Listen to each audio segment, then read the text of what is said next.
Hey everyone, welcome to the Mr. Teacher, Mr. Preacher podcast and YouTube channel, where we are on a mission to learn what lasts in athletics and then share that with you, the athlete, the coach, the parent of the greater sports world.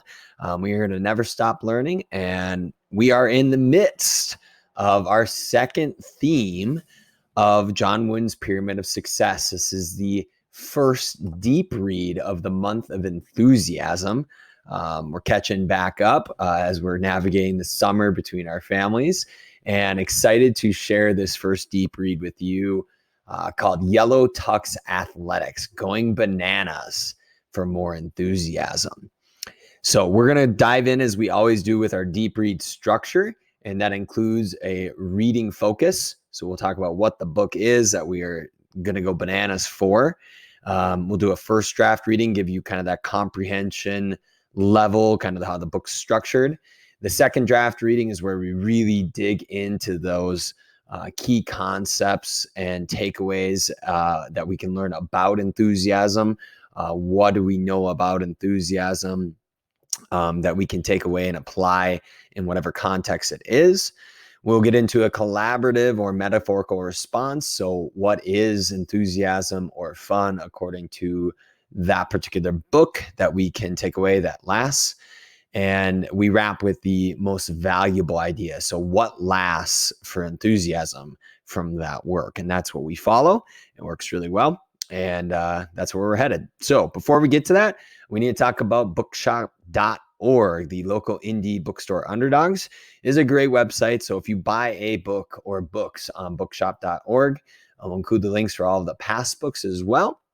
That's where you can get the book that we are talking about. I got it right here. It is Find Your Yellow Tux, How to Be Successful by Standing Out by Jesse Cole, the famous owner of the Gastonia Grizzlies and the Savannah Bananas, which was featured in Bananaland on ESPN+. Wonderful book. Be sure to go get it on bookshop.org. And when you purchase all those, a majority of those proceeds go to those local independent bookstores across the way. So if it makes no difference to you, check out bookshop.org, where you can get this book and all the books we cover in the Mr. Teacher, Mr. Preacher podcast and deep reads. Wonderful place to go. Reading focus is going to be the PERMA model of happiness. But before we get to the PERMA model of happiness, I just want to review, what do we mean by enthusiasm? What does Wooden mean? We'll have a separate video on just Wooden's inspiration for choosing this block for his Pyramid of Success. The second block, the second cornerstone. First one was industriousness. So we're working from the bottom. John Wooden, of course, is the famed UCLA basketball coach, voted one of the greatest coaches of all time. And we are taking a second look at his Pyramid of Success. What have we learned since that time, 75 years ago as of this recording, about his pyramid, and what are those takeaways? And we can follow in his footsteps. The research and has come a long way since his day. It doesn't mean all things are new or great, but what do we learn about these particular values in today's age, and how can we apply them today in our context? And on his pyramid, he says enthusiasm brushes off upon those whom you come into contact. You must truly enjoy what you are doing. So we, yes, need to work hard and work smart, like we covered in industriousness. We need to really enjoy ourselves along the way. And a great way to check this out is a little bit outside of the book Find Your Yellow Tux, which we'll talk about, is the PERMA model of happiness, brought to you by Martin Seligman, who founded positive psychology and happiness after his own granddaughter sent him for a loop when she was throwing weeds all over the place when he was gardening, and told him that, Grandpa, you're such a grouch, essentially, you should be happy. And, he was a grouch. And psychology up until that point had been mostly half-baked, looking at pathologies versus positivity. And, Seligman apparently ran into Csikszentmihalyi, the late Mihai Csikszentmihalyi, the godfather of flow. And they had a couple drinks at a bar and they kicked off, this positive psychology movement. And out of that, on top of Csikszentmihalyi's work on flow states, among other things, came happiness research, and Dr. Seligman and his PERMA model of happiness. So PERMA is an acronym, PERMA, and it comes from his work. And the acronym stands for, the P is positive emotion, the E is engagement, the R is relationships, the M is meaning, and the A is accomplishment. And the idea is that if you can build if you imagine these each separately, if you can build more of these into your life, however you do it, it'll increase your well-being. So it's a model for well-being and life satisfaction. So let's go back through each one, define them very briefly, so we can be a little bit more specific, and then we'll jump into the first draft reading of Jesse Cole's Find Your Yellow Tux. So the PERMA model, so positive emotions. This includes just things that bring you joy, gratitude, contentment, and satisfaction in daily life. They may be fleeting in the moment, but they do boost your happiness. So the dopamine boosters, ideally they would be good things that are healthy for you, but they bring you joy. And that's why we practice positive psychology basics in our weekly primer, such as healthy banter and gratitude and even movie and medias, even those are passive activities, reading, that work for that. Lots of different ways to access positive emotion. Engagement is when you're fully absorbed and immersed in activities that are intrinsically rewarding and enjoyable. So that is flow type activities. Fun, true fun, as we're going to learn from Catherine Price later in the month. It does involve experiencing flow, where time passes quickly and you're focused on the task at hand. That's why we talk about flow triggers as well, getting to know those and applying them. So yes, we have positive emotion and engagement. Those two are not always tied together, but oftentimes tied together. Number 3, the third part of PERMA is relationships. So we're going to talk a lot about this in the energy bust from John Gordon, but the quality and depth of social connections are vital for happiness. Also is in the third pillar that we're going to cover, friendship. And having positive relationships is great. It could mean family, could mean friends, could mean community. All of those give us belonging, support, fulfillment, and more. Having people who give you that enthusiasm and that energy, you are the average of the 5 people you spend the most time with, is a big deal. And the fourth is meaning. Having a purpose beyond ourselves, or a meaning beyond ourselves, is essential for well-being. We need that as well. So yes, positive emotion, engagement, even relationships to a certain extent can be a little bit selfish if it's self-absorbed. But when you can take those positive things, those gifts that you give, and give them away to something that is greater than yourself, and we're going to cover this as one of our second draft reading points of success versus significance, is truly happiness. And those are those tiers of happiness. When you get into the happiness literature, there's moment to moment happiness. That's the lowest tier. Then there's a life of passion. So it's not always easy and you got to work for it. And that would be positive emotion and engagement. And then that third level of happiness is that one of greater purpose and meaning, where you are making a lasting impact and it has direction, significance, as it says, on yourself and those around you. So it's much more lasting form of happiness is finding meaning. The fifth component of the PERMA model of happiness is accomplishment. And it's setting and achieving goals. So it's doing things that do bring you positive emotion and engagement. Could be with people in relationships, has a greater meaning, but you're making progress on something. And we covered a little bit of that in the Eat More Corn mini lesson about the 6 parts of committed goal pursuit. But when you get good at something and you can see progress, there's really not a lot more addicting than progress. you really do boost your happiness and well-being. So that is what is all about with the PERMA model. The reason why I say that is as we think about positive emotion, engagement, relationships, meaning, and accomplishment, Jesse Cole, when he writes Find Your Yellow Tux, is perfect person to start out with in terms of how to be successful by standing out. A perfect person, case study of how to live enthusiastically and live a life of well-being. I truly believe, as of this recording, and I don't expect to be proven wrong, that Jesse is as fully authentic as anyone could be. And you can see it not only in him and how he interacts with the Savannah Bananas organization, Fans First Entertainment, his organization, his employees, the results the team has gotten when they've gone banana balls, because now they've shifted out of the collegiate league, and so forth. So you see that when you watch Bananaland, the documentary series on the Savannah Bananas, that something's going on here that is very, very fun. And how do they go about that?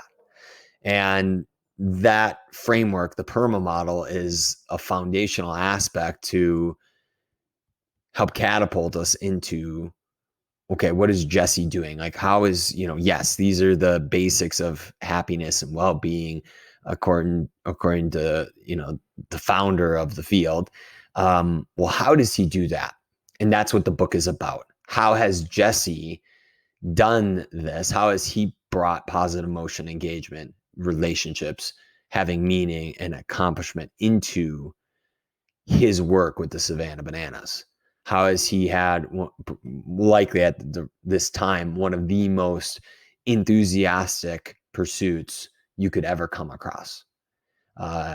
And when you watch and you can visually see it, not only even reading about it too, Google Savannah Bananas or watch a few of their videos or follow them on social media. You're like, they just fun. I mean, it's hard to even put it into words. And so that's what this book's about. I had to get it. I know there's another book called Fans First, a little bit more marketing. I wanted to stick to the original about finding your yellow tux. So who is Jesse Cole? Well, he is the founder of the or is the owner of Savannah Bananas, also the GM of the Gastonia Grizzlies. He is the yellow tux guy and the ringleader of what's this baseball circus. And he wrote this book to help us find our own yellow tux, where we can be uniquely ourselves, and he uses this metaphor of the yellow tux for this broader concept of life. Now we can see how Jesse is being himself through this concept of the yellow tux. And what he does is he takes us through really three main sections of how to do this, and is slanted a little bit out of our context. So, the first section of the book is, how to yellow tux yourself. The second is how to yellow tux your business. And we could parallel that with, family or team, whether you're an athlete or a coach or a parent. And then the last section is yellow tuxing your legacy. So thinking long-term and big picture. And those are the three main sections that he goes about. But what he's trying to say is this is not being fake. This is not being inauthentic. It is really about finding the best version of our own selves, where we live a life turned up to 10. You take that marsh lamp and crank it to 11, as they say. And it's finding that one thing, I'll debate on that in a bit, that you are just bananas about, you're great at, and that makes you stand out. That's what he means by this yellow tux, is by being different, you win. And by doing more things that are fun for us, that PERMA model, when all of those are dialed up to 10, we just can't help, as Wooden says, brush off upon those whom you come in contact. And that is what he is after in Find Your Yellow Tux. And so I had to find out, because any guy that is wearing a yellow tux 6 to 7 days a week, trying to bring banana ball, these special rules, trying to change baseball. Baseball never changes. We learned that in Moneyball. Anybody that's trying to change the game to make it more entertaining for the fans. And, and he talks about that they're not in the baseball business. They're in the entertainment business. A circus and a baseball game just happens to break out kind of idea is what the foreword says. So let's actually jump into that. That's kind of what the book's about. There's all sorts of little mini sections, he got help writing this book and helped him chunk and condense it down. So it feels a little scattered sometimes, but he's got those 3 main sections for, finding the yellow tuxing yourself, their business, and your legacy. And we can apply those to our context. So that's what we're going to do, all in the name of more enthusiasm. So how can we boost those key pieces of the PERMA model? So let's jump into that. Second draft reading. What can we learn about going bananas, yellow tuxes, and enthusiasm? And he starts out with, mere moments. And I'm not going to do this justice. Do go get the book. Always get the book. Read it for yourself. Take away what you can. But having those times where you look in the mirror is like, hey, is this who I really want to be? Goes a couple examples of that, and deciding, there's a lot of enthusiasm, a lot of talk about choices. We'll see that in The Energy Bus by John Gordon, is these decisions every single morning to be and to have our yellow tux on. It is a choice. So to have more enthusiasm is a choice, and we can constantly be having these little mini moments along the way. Sometimes it takes a crisis. Sometimes it's, little pieces that catapult us forward. But as we see through Jesse's story, the Savannah Bananas story, you have to do it all the time. You have to constantly check yourself and remind yourself of your own yellow tux and what that means. And I want to get into the fan first way. It's fun that, everybody has acronyms for everything, and Savannah Bananas are no different. I appreciate that it's the alphabet, start of the alphabet, but the fans first way, this is kind of one of their easy ways to stand out. How they found their yellow tux is this is an acronym. The fans first way is always be caring. So there's a number of attributes here, and a lot of people have this, and I think that matters. But I want you to know as I read the rest of this, is they're consistently baking enthusiasm, or what they consider fun, into everything they do. So these do not ring hollow like some acronyms and vision statements, mission statements do.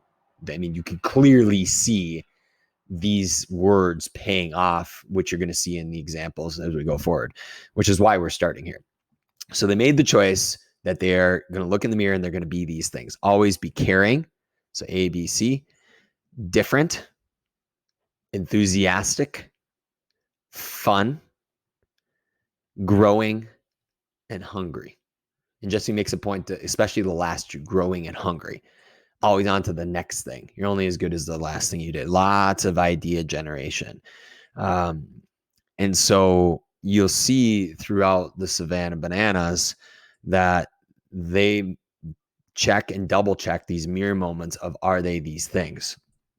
And you'll see that they take extra, not caution, but extra attention to, where are we doing them? It's not just a word. It's like we actually have actions and things we do, that this is how we go about our business. And business is good because they have taken these words and dialed them up to 10 as an organization, not only individually, finding each of their own yellow tuxes and being their most authentic self, but collectively as well. So it's a really cool dynamic of individual and group flow at scale with the Savannah Bananas. And where that came from is this Jesse's own story of self-awareness and finding his own yellow tux. And I really want to highlight this because I see this a lot in the trajectory of an athlete playing, having dreams and goals, industriousness, enthusiasm, and then as they move beyond their playing career. And Jesse's story is a good example of what the reality of life is like, where we have ideas or a thought of what we might do and could do because that's what was right in front of us. And then having the ability to course correct and navigate based on the feedback we get internally and externally, so as to really find our yellow tux. Because I'd imagine that in another world, in another reality, we wouldn't have Jesse Cole and we wouldn't have the Savannah Bananas. And I want athletes and coaches and parents to know that sometimes you don't get it on the first try. And Jesse's story is a good example of that. So let's look at Jesse's story. So what is Jesse Cole's story? It's in this section, which I am going to read a part of it here, so bear with me. In a section, it takes a while to realize what you're best at. And that is one other thing I do want to talk about. And I want to read Jesse's words because this is a big deal. And you'll see why. So, and I quote part of the section from the book. Most of my life, this is Jesse speaking, I thought I was best at baseball. Now, some of you can probably relate to that, right? You're good at your sport. Congratulations. Former athletes, you're probably great at your sport. Odds are, okay? But Jesse says, continuing, after blowing my arm out in college, okay, so his dad had a facility. He was a baseball junkie, as it were, all in with baseball. I mean, he was hoping to get drafted by the Red Sox. After blowing my arm out in college, I was no longer an option. I figured if I couldn't be the best at baseball, I could be best at coaching. Now, pause again. I can't tell you how many times I have seen former athletes become coaches who shouldn't be coaches. And I mean that in the most loving, supportive way I can possibly say. But in the honest truth is that some people, just because you played a sport doesn't mean you should teach the sport. I think the default of former athletes is that they want to be around the sport because it's what they know, right? But some people, frankly, aren't cut out for it. And we see that a lot with when we were in the talent code episode, that master coaches are usually failed athletes who weren't the best at baseball or best at their sport and were angry and had to figure it out. And then they went and spent 30 or 40 years learning how to teach. And then they make other athletes better than they were. So not everybody is cut out for coaching or teaching. In this case, synonymous, as Wooden would say, he's just a teacher. It may be your thing. And certainly I don't want to sway anybody from giving coaching a try, just like Jesse did, but hear the warning in the rest of Jesse's story that it may not be for you. And that's okay. There are other ways to be involved in the game you love. It might be even playing. You can blow out your arm and still play recreationally. And I know that's hard, but there is a time and a season for everything. So let's hear the rest of the story and we'll move on. Here's Jesse. He said, after graduating college, I interned with the Spartanburg Stingers in the spring and committed to joining the Gastonia Grizzlies as GM in the fall. In the meantime, I went to coach in the Cape Cod League, great league, one of the most well-known college summer leagues in the country. It's top-notch. As a volunteer assistant coach, I couldn't be any lower on the totem pole than I was. I had few actual responsibilities, zero say in any coaching decisions, and zero room for creativity. Now he's giving you hints at what he is missing. My days were spent performing odd jobs and helping where I could on the field. I did fine, but I knew something was missing. Okay. So he's clearly has pieces. Now he's writing in retrospect, hindsight, and he's saying, he likes having responsibility. He likes making decisions. He likes being creative. And so if you end up in an environment that you're missing key elements that bring you those positive emotions and engagement, it just means nothing's wrong with you necessarily or the environment. It's just you're not a good fit. Hey, we talk a lot about match quality in career finding and other things, trying out things, what's called a sampling period, and seeing, okay, what boosts your happiness. And now, when we covered the Eat More Corn episode mini lesson, we talked about the person fit inventory. So like those 5 elements that you can score yourself. You can use the PERMA model as well, but clearly Jesse is not getting, his positive emotion, his engagement. He may have relationships. Doesn't sound like it here. And he clearly doesn't have a greater meaning or accomplishment. So continue with Jesse's story. Quote, one day after a particularly cold summer night, we were warming up on the field. God, it gets better. Since I was a coach, I decided I needed to sound like a coach. So I looked at the team and said the coachiest, it's a great word, coachiest thing I could think of. Make sure you stretch. You don't want to pull any hamstrings. No one said a thing, but I could tell from their faces they were all thinking, who is this guy? Later on in the dugout, I had myself a little mirror moment. There it is again. There I was, occupying the best seat in the house in the best collegiate league, summer league there is, surrounded by the best collegiate players in the country, participating in a sport I had played and loved my entire life. And I was so miserable. I would count on the hours until the games, and then I would count on the innings until I could go home. No one cared I was there, including myself. It was obvious I wasn't doing what I was best at. That night, I resolved to never feel that way again. So the point of that, reading that and taking the time on that, was it is okay not to be a coach. Some people, it does take a little while, right? We learned that from the master coaches. But if you are in a place where it is not even something you want to get better at, it doesn't give you those emotions. And you know what? We are very grateful if we're going to play the game good from our weekly primers. I am so grateful Jesse was in a scenario where he didn't become a coach because he became Jesse Cole of the Savannah Bananas. There are other examples of, we have Sam Hunt. I said this before in another episode. Sam Hunt, Morgan Wallen, failed athletes who then transitioned to something else. And imagine the dull world we would have if they just became another coach. And that's no disrespect to anybody. Any coach, is that I'm grateful that that was not a great experience for him, where he maybe could have been. He probably would have been a great coach in another scenario. Who knows? Right?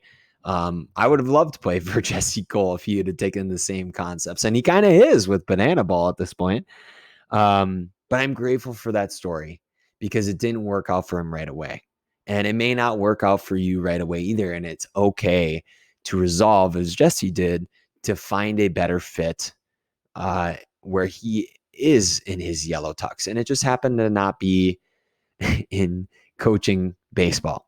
And I think we're all better for it that he didn't get there. So what is the best question to ask? So yes, okay, that's what not to do. What do we do then? That is the question. And he gives the example of the best sushi chef in the world. And I am going to absolutely butcher his name.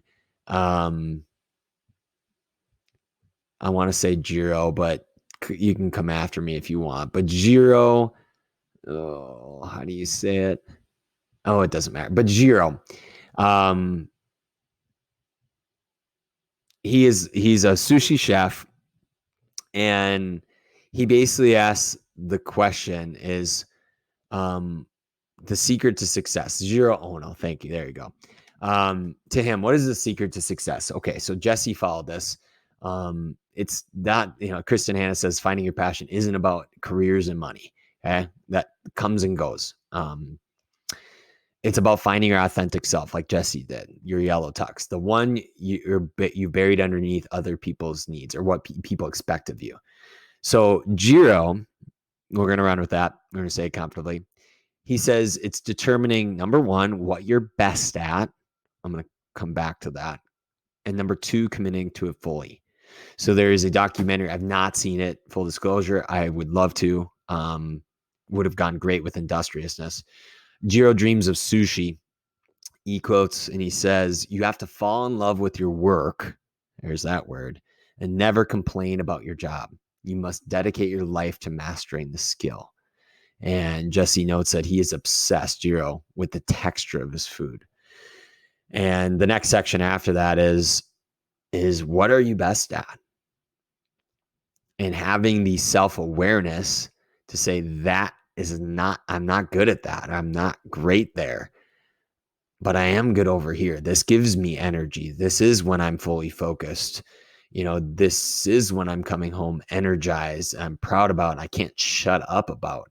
And it takes a little bit of time and maturing to be comfortable in your own skin. Sometimes it takes a long time, the ability to do that. And, Jesse, uses the phrase about amplifying you.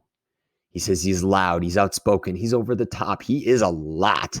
And if you watch the Bananaland documentary and they get Eric Burns of all people to be the manager, you put two of those together, it's scary, as his wife says. Like, that's gonna be a lot to corral in.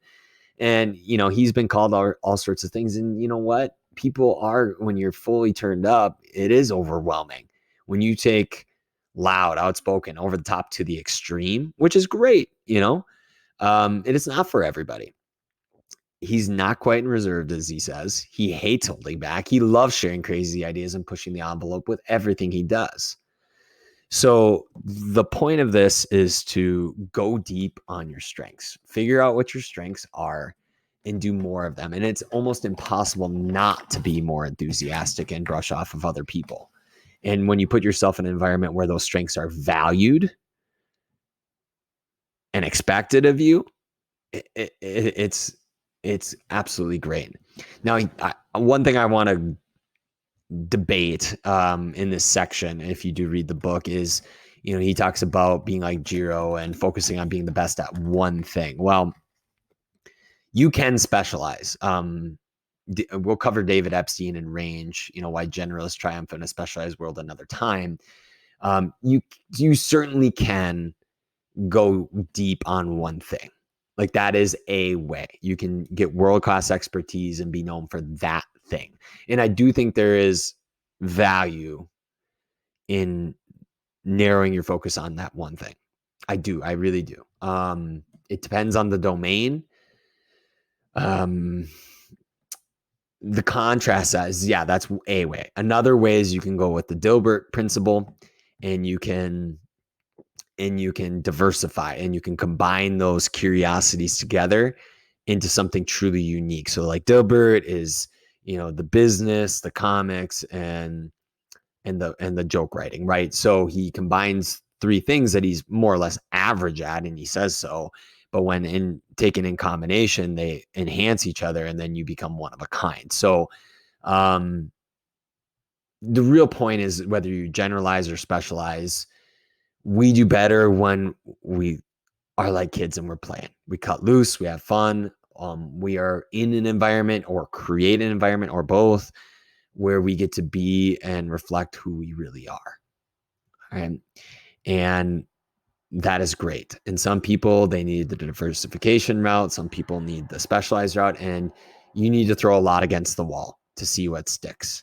Don't pigeonhole yourself too early, or have expectations just because you're on the conveyor belt that is education, that you have to have your life figured out at 18 or 22 or 40. Case study after case study after case study of dark horses, with Harvard's Dark Horse Project and others. You hear stories that, people do make adjustments. Very few people take the linear line to get there. So just know that that's definitely a thing.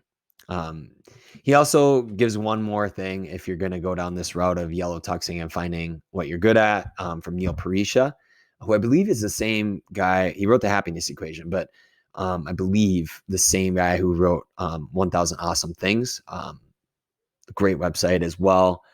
Turned his life around by looking for what was awesome in a day. We're going to have to cover that in another context too. But the Saturday morning test of, you have a free Saturday morning. What are you focusing on? What gets your attention? What brings you joy? Cal Newport would take issue with this a little bit, who's all about deep work, the deep life, being so good they can't ignore you. Why, skills trump passion. And we could play the semantics game with Cal all day long. For today's this episode's purposes, what is something that does produce flow, helps you generate strength, use your strengths in new ways? That's a skill that brings you a lot of energy and joy. I think we can all agree on that. If you can do that and then find a way to get paid for it, that is a good way to go about this. Let's leave that where it is and move to the next point. Is how long it takes to get takes a while to realize what you're best at. It also takes a while to get good at what you're at. Now, in the talent code, it talked about that 6 to 10 year hockey stick. Know that, Jesse, we see Bananaland, we see where the Savannah Bananas are now. We don't see all of the goofy experiments that he got to do outside of the bright lights with the Gastonia Grizzlies. He got over there basically right after his Cape Cod experience, had a wonderful mentor that would ask him what he thought. But the point is that it took him 10 years. So we think, or we assume, he's an overnight success. And, if you spend 10 years on almost anything consistently, producing ideas, playtesting, different promotions, investing in culture and dialing it in, we can learn something. And that's why this book is so valuable, is that we get, in just a short amount of pages, that ROI on reading again, we get to steal the best from him and how to be more enthusiastic, find our own yellow tux. But realize that there is a time you have to commit, right?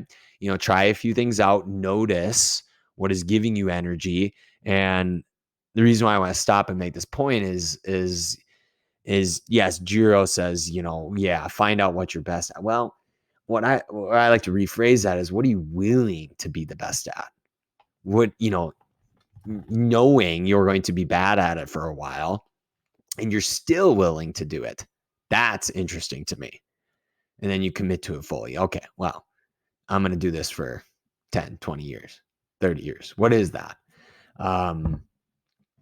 That's interesting. So know that all good things take time, and we'll cover that when we get to faith and patience, those two mortar blocks at the top of the pyramid of success. But things take time, and even fun takes time, of all things.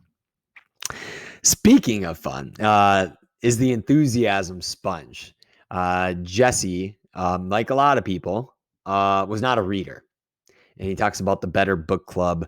And I talked about the Gameful Glasses, and my favorite question for more enthusiasm, which is just a short mini lesson. But being a sponge, Jesse went on vacation once he succeeded with the Grizzlies, and went to some Caribbean resort of some sort, and all they had was a cooling towel, just ice cold cooling towel, because it was hot, and he turned that into a promotion. He called the local heating and cooling company, and they branded it, and then they used it at a game. But just always being open to learning and to fun, looking for fun. You often get what you look for. And so that enthusiasm sponge is looking for opportunities to invest energy or to get energy, free energy. And like innovation, it doesn't usually come within your field. So it might not even be in baseball in this case. So he was looking for innovation outside of baseball. He says he's in the entertainment industry, not the baseball industry. So the point is to be like a sponge. Put on those gameful glasses and go where there's goofy energy. Interacting with people that have energy and drawing from literally everything is a good way to put it.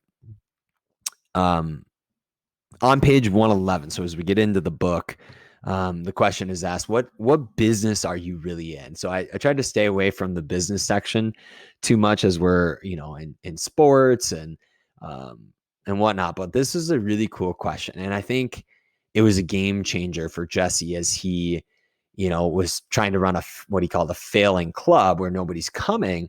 He stopped playing the losing game of like, okay, we're a baseball team. He said, we need to stop playing that game.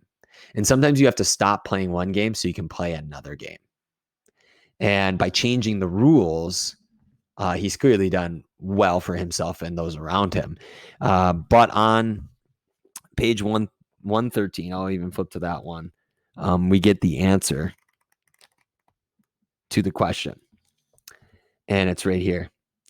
He wants everybody to walk out and say, hey, that was fun, and that they're in the entertainment industry. And that's just at the ballpark. In truth, we have to entertain year-round to keep people interested in coming back. Our fans aren't buying baseball. They're buying fun. That means we have to look at what we're doing with merchandise, with promotions around our town, or with digital entertainment like movies and photos. Literally everything. We're going to get into that. I want to ponder this for a second. As an athlete, as a coach, a parent, are we in the sports business? Like, is that what we're into? We're into the sport, or are we into fun? Doesn't mean we can't work hard. That was my interesting note from this week's weekly primer. The week of July 17th is it's winning and fun, not winning or fun. And I would wonder what this would look like in youth sports. Like, every single thing, fun is baked into it, or relationships, anything but the sport, but baseball, but basketball, but football, hockey, name your sport, softball, I don't know, soccer. What happens if that's not the right business? It's not the right focus. What happens if the focus is memories? What lasts? That's interesting. Now, that's a question I would love to know the answer to.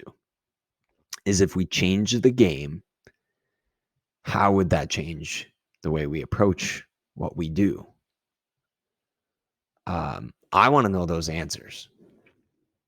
And I don't think it's the sport. Yes, you can teach the sport. Now, coaches who are looking at, having a meaning or a purpose to say, oh, okay, we're teaching life. Well, okay, what does that mean? What character traits are you instilling? What lessons? And are you really sticking to that? And I commend that. Any type of transformative coaching that goes beyond the scoreboard is great. I'm a fan. But I want to spend more time thinking about what it might mean to be in a different business than the sport, because we may be missing the entire picture. So let me know what you think on that. And speaking of ideas, is the idea box. I think everybody needs one of these. If we're not in the business of the sport, we're in the business of fun, we're in business of memories, we're in the business of character traits or life, having an endless supply of ways to teach or to experience that thing that's not our sport, fun, experiences, memories, life, is cool. So Jesse has been writing down 10 ideas a day. I believe he got this from James Altucher, who has a great website. It used to be just an exercise, notepd.com, no affiliation, no nothing. It challenges you to push your idea muscle to the extreme. It can be just completely out there. Really cool resource. Very hard to do, actually. You do get better at it as you go. But having an idea box, where if you're not a baseball team or a baseball company and you're an entertainment company and your product is fun, you need weird stuff. You need different things because different wins. And there's a method to the madness, is having an idea box. So you got to fill your idea box, put all your crazy ideas for how you might make bunting a game, make this, make this, that. Question everything you do. That is neat. Yeah, there are some things that are immovable. I understand. Like you can't have everything be a moving piece, right? Even Jesse, like, when you do a baseball game, they've changed the rules with the banana ball, but a game has a structure. It has a beginning, middle, and end. Okay, so there's got to be some sort of skeleton there that you can hang your shiny ornaments on of the tree. Otherwise, it's chaos. But fill your idea box. Question everything, give every idea a chance. He even gives the worst ideas a chance, because it allows you to be more creative. You're like, there's something that might be there. Let's make that idea even worse. So I found that pretty cool is the practice. And I think this opens up the first episode of Bananaland where you see Jesse at a table and he's writing in a notebook his ideas. But having those ideas and, he gets energy from, working as a team on those ideas, of promotions and other things to entertain always. Fans first, entertain always. Idea box. I would love to see a coaching or athlete idea box. That'd be cool. Or even the good parent idea box. Like, hey, if you're going to a tournament, you should do this. We need a book just with crazy youth sports ideas. 3 sections: athlete, coach, parent. Hook us up, everybody. Let's write a book. Good stuff. Next point. Second draft. Dabo's dream. Oh, man. This was beautiful. I love it when we get a book written in a certain time period, because books are time capsules. And then we get to see how it works out later. So you got to go backwards and then you can come back to the present. Super neat to see. Super neat. And Dabo Sweeney's dream really helps us quite a bit with enthusiasm. And it links together some of the pieces we've seen that we've talked about along the way. So Dabo Sweeney was hired as the head coach of Clemson University in 2008. And he was asked this question from a member of the board of trustees, or given this task. He said, we want to create a football program that's like some of the other great programs in the country. Throw a team out there, Alabama, LSU, Ohio State, Michigan, Stanford. All right. Dabo listened to all this and replied, sir, I appreciate your vision, but mine is much bigger than that. My vision is to create a program where they want to be like us. And Jesse says it's even better when people use you to describe what they do. I've heard plenty of companies describe themselves this way. Maybe they're the Uber of food delivery services. Maybe they're the Netflix of educational videos. Maybe they're the Savannah Bananas of synchronized swimming. Okay? Or Kleenex, or Google it. Their names have become synonymous with what they do. So when you ask, be the you of your industry, the best at something, what are you known for? What are you known for? This can be as an individual. It could be as a coach, could be as a parent, could be as a team, could be as a community. But what single word do you want people to associate with you? Now, people already are going to make associations, right? Oh, when we play that team, they are tough, they're fast, they're strong, whatever, right? But take a second to actually think about that. I want to be the blank coach, the blank parent, the blank athlete. And you have to know a few things. You have to know your brand. You have to know what you're about. And you have to commit to that 100%, kind of that Jiro and that mirror moment, right? So work with what you got. You don't always get to choose what's in front of you.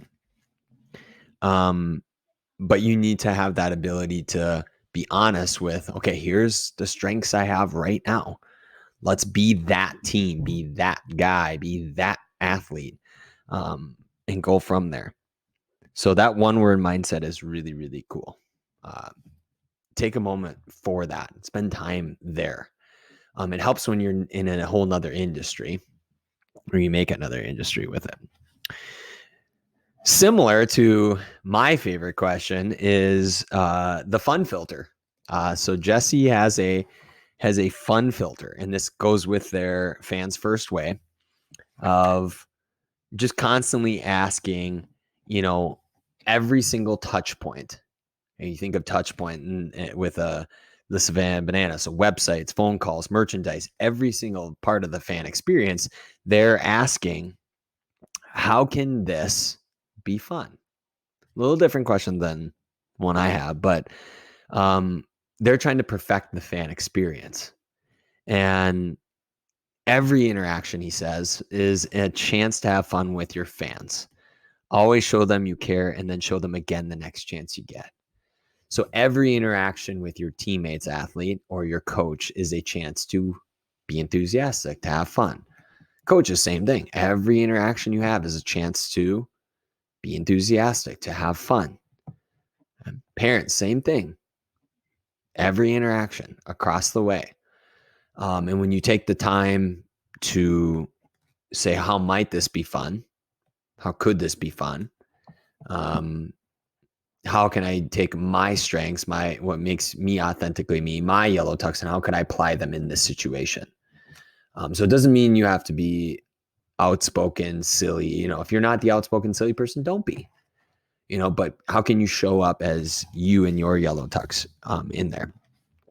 And that brings us to success versus significance. Really simple point, but I thought it was valuable for what we were talking about. John Wooden's success, the peace of mind. I'll read to you, which is the direct result of self-satisfaction and knowing you made the effort to do the best, to become the best you are capable of becoming. So pushing yourself to accomplish within what you can control. Well, Jesse talks about, in this last section about yellow tuxing your legacy. Success can sometimes be about yourself, not Wooden's definition, but when it's just about your positive emotion, your engagement, or self-serving relationship, versus significance, which is about others. So you have that next level. So not moment to moment happiness or passion, but purpose. Like okay, we're going to go beyond that. And we see that throughout the entire Savannah Bananas book, is they are really truly loving their fans. And multiple anecdotes speak to that. And we'll cover a couple here as we wrap up, but super simple. Success equals self, significance equals others. Are you trying to be successful or significant? Next point is the clouds and dirt. And this was just another way to put industriousness and enthusiasm together. Came from Gary Vee. And he talked that when you're doing something, you need both the high-end philosophy, what you believe, the big stuff, the big picture, and that's in the clouds. You got to have your head in the clouds sometimes. It should be almost so far out there, like you're crazy. Like Jesse and the Savannah Bananas. Yeah, that's crazy. No way. You're going to play at MLB stadiums and reach 1 billion fans. Good luck with that. So his head's in the clouds. That's their goal. But you also need the low down subject matter expertise, the myelin. You got to wrap that myelin. You got to build the talent. You got to do the work. Turn pro. And that's the dirt. So clouds and dirt. And so, yes, you need this decades long commitment, patience, persistence, perseverance. The thing is one of my favorite stats of all time in studies, gamers are willing to fail 80% of the time. Only context I've ever seen a willingness to fail at that rate. Usually it's the opposite where, it's only about 10 to 15% if you're lucky, as you're pushing up the challenge skills ratio. But for whatever reason, when we're playing a game, we are willing to fail over and over and over because it's just fun, because you're just willing to find out. So if you can find your yellow tux, those elements that make you you, you are willing to constantly put small bets out, as it were, and see what you can do with it. Super fun. And that's the next section is making enthusiasm or enthusiastic bets every chance you can get, every practice, asking these types of questions. How, what type of new fun can we have? Is it new? Is it different? Is it bananas? Because practice, because games, because this business of sport, if we're still going to stay in that business, it needs to be the favorite part of our day, because it really is for some kids. And so if we take we make it all industriousness and no enthusiasm, we're missing the point. Now, whether it should be 50-50 or whatnot, but they should go together, and not necessarily be separate. So the greatest enjoyment and the greatest amount of in our time that we get playing this game or teaching the game or experiencing it is what we should be after. How can we really create what lasts? If it's different, it wins. If it's weird, it wins. If it's what everybody else is doing, maybe we need to do the exact opposite, as Jesse says. If it's normal, probably not good for that, at least in this context. 2 more points, and then we'll wrap up this episode. We'll keep it relatively short for one of our deep reads, is the people compass and why. And I love this people compass idea. So the people compass, Jesse was inspired by 3 main people, Walt Disney, P.T. Barnum, and Bill Veeck, Veeck as in wreck. So Disney was just crazy. Disney's story of how he got Disney up and running. He was crazy diversified, crazy dreams, crazy bets. Both Jesse and Walt took massive bets at the beginning of their journeys that did pay off. It doesn't always pay off, but it did for them. And they both fire themselves constantly, where they hire people that are better at things that they can do. And Jesse's notoriously bad at being a human roadblock with things like zip ties or anything operational that his wife is phenomenal at. But that was one of his inspirations. Same thing with P.T. Barnum. P.T. Barnum, most famously portrayed by Hugh Jackman in The Greatest Showman, was bold and big, could market darn near anything, and really went for it. Pushed the envelope, and one of his great inspirations. And another one was Bill Veeck in the baseball world. And Jesse did get to meet his son, who gave him wonderful advice about him being the face of the team and really going after it. This was one of his initial ideas of being the yellow tux guy in his Gastonia days. But just the crazy promos that Bill Veeck would do. I have to read some of them because it's going to kill me if I don't. So I'm going to flip over towards the end of the book. But this is kind of where Jesse gets some of his inspiration from. He apparently put on Grandstand Managers Night, where he let the fans dictate what would happen on the field. He wanted all the fans coming to the ballpark, not knowing what to expect. The best things happen when you least expect it. That's where the unpredictability flow trigger comes in. Gave away 4,000 pickles to one fan and 50,000 nuts and bolts to another. He gave 1,000 hot dogs to one fan and 1,000 buns to another. That's just funny. He said the less it makes sense, the more it makes sense. He and his son Mike staged Disco Demolition Night, both a colossal success and failure. 50,000 fans descended on the ballpark united in their hatred of disco. The ballpark turned into chaos with fires, rioting, and the ever-present cloud of pot smoke. The White Sox had to forfeit because they couldn't keep their fans in line. But people could not stop talking. And that was really the idea. There's something somewhere in the book about iguana meat too, and I didn't even know that was a thing. But why do I bring up those 3 for Jesse Cole is I think we all should have a people compass, which was brought up in Tim Ferriss's most recent episode with Derek Sivers, because they really tell you which way to go. And I think we've seen, and if you read any of Jesse's stuff, whether it's in this book or in Fans First or watch Bananaland, or even attend a game, you can see those inspirations layered together, and the mixture of those 3 come through in the work with the Savannah Bananas. You get the Walt Disney, you get the P.T. Barnum, you get the Bill Veeck, the creativity of the ideas, the showmanship, and just the organization, that was Disney. Super cool. So if you're an athlete, who are your athlete compass? What one word do you describe for each of those players that you look up to? If you're a coach, who are your coach's compass? Compai, whatever. That you really look up to. Like, I want to be a coach that has this, this, and this. So I look up to, maybe it's Dabo. Maybe it's Nick Saban. Maybe it's PJ Fleck. Let's throw 3 out there. What one word do you get from them? And combined, you're you right in the center. Parents, you can do the same thing. We don't really have as much visible parents as we do athletes and coaches, but having people you say, I want to be that type of parent. What does that look like? Very, very valuable. He's very explicit about these influences and examples of them as they go forward. Let's wrap up the second draft reading with the why. And this is cool too for more enthusiasm in keeping these mirror moments present right in your face. So what lasts in athletics at the end? And Jesse's pretty morbid. He actually shares very openly how he wants to be remembered. And he does write it in past tense. And this is a common set of advice of, you should write your own eulogy.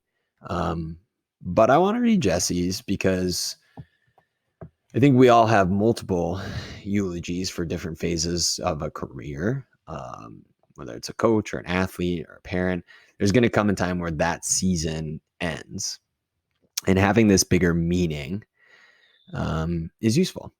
And why?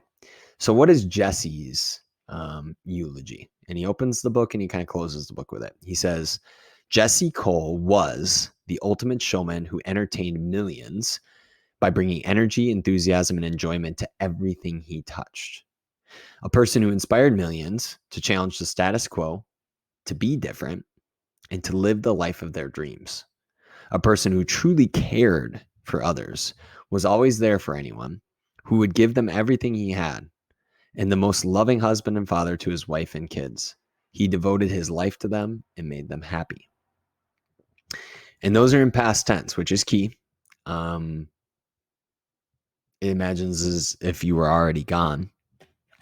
And this is cool to see, because when you hear somebody operating from that, not only do they know their strengths, but they know their why, which is commonly said, but very rarely done. Is then you get stories like this that prop up. And this is a way way out there, but super cool. You asked me why Jesse does what he does, and it's got to be stories like this, because what he says is every fan is family. So I want to read just this one section, because we can get into industriousness, we can get into all these books and all these other concepts, but this is why it might matter. Okay, so I want to read this. So every fan is family section, and then we'll wrap up with a little bit of metaphors and a most valuable idea. Every fan is family. 5 years later, in our first season in Savannah, okay, places us in time, a mother of 7 bought her family tickets to a Bananas game. Pretty normal. However, whenever we tried to check in with her about the tickets, we never heard anything back. Eventually, one of our staff members was able to get in touch with the husband. He shared that his wife had died tragically not long after buying the tickets, and the family was still in mourning. After telling me everything that happened, the staff member asked, "What can we do?" Jesse said, "Whatever you need to do, it's up to you." Not missing a beat, he said, "What if we get a special jersey made of the mother? The number can represent the number of years she and her husband were together. We can present him with the jersey when they show up, and then we do everything we can to create an unbelievable experience for them." It was a great plan. When they came out to the game, the Bananas players all presented the kids with signed bats and balls along with the jersey, and then we gave them the show of their lives. The father wrote to us a few days later. He said the tickets were the last gift his wife would ever give her kids, and he couldn't have imagined a better gift and experience. There are always tough moments that we share with our staff. Tragedies like this make what we do seem so small, but also so big. Our fans have decided to trust us with these moments and welcome us into their lives, and it is an honor we do not take lightly.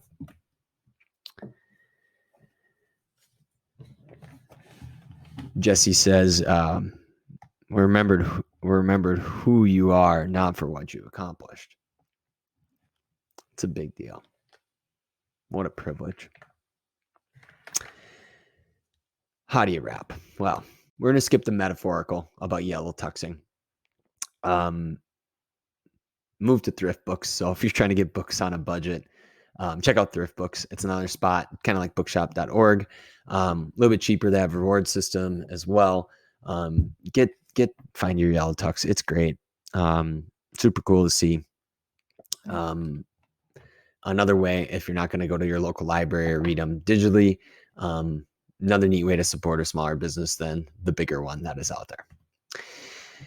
Let's wrap this thing up. Most valuable idea. So what lasts from Find Your Yellow Tux by Jesse Cole that we can learn about enthusiasm we can apply to youth sports? Well, it's pretty simple. It came from a quote from Richard Branson.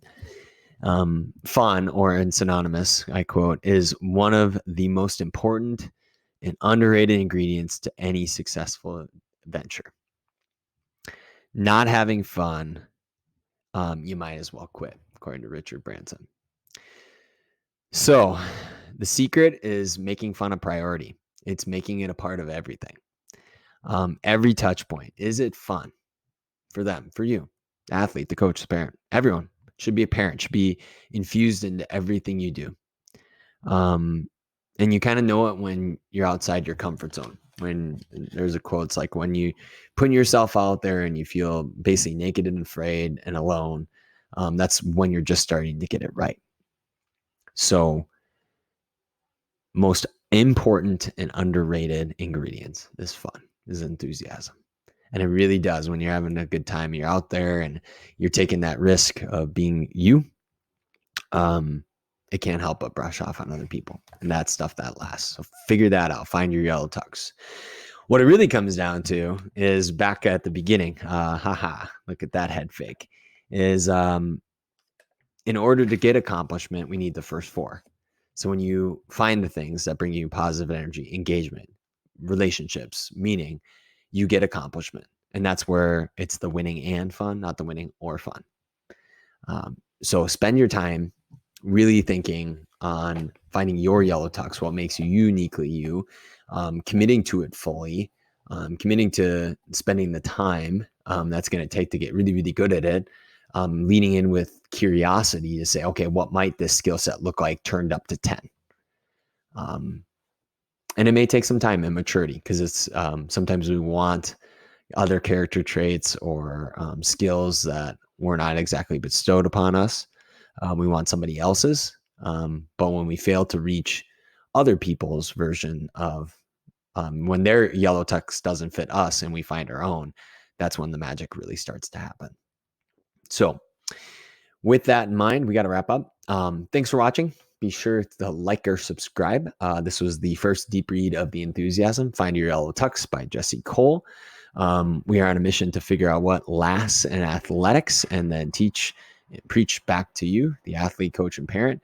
We're going to continue on with enthusiasm. Be sure to check out the other episodes, the ones on industriousness. Follow along with the mini lessons as we go through the weekly primers, little snapshots to help you with your week, to be maybe a little bit more enthusiastic, as it were. We're going to be coming back with our next deep read on the energy bus, followed by the power of fun and super better. So more to come, more to learn.